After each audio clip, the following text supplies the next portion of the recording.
નમસ્કાર દર્શક મિત્રો, જનરલ ન્યૂઝમાં આપનું સ્વાગત છે। પારુલ યુનિવર્સિટીના શકુંતલા ગર્લ હોસ્ટેલમાં વિદ્યાર્થીનીઓને બ્રેકફાસ્ટ કર્યા બાદ ફૂડ પોઈઝનિંગની અસર।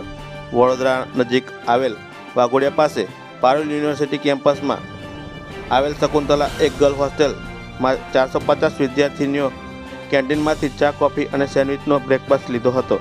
જે બાદ 150 વિદ્યાર્થીનીઓને ફૂડ પોઈઝનિંગના લક્ષણ જણાતા પેટમાં દુખાવો અને વોમિટિંગ ફરિયાદો ઉઠતા તાત્કાલિક સારવાર માટે પારુલ સેવાશ્રમ હોસ્પિટલમાં લાવવામાં આવ્યા હતા, જેમાં 50 જેટલા વિદ્યાર્થીનીઓને ફૂડ પોઈઝનિંગની અસર દેખાતા પ્રથમ તાત્કાલિક સારવાર વિભાગ, ત્યારબાદ વોર્ડમાં શિફ્ટ કરવામાં આવ્યા હતા।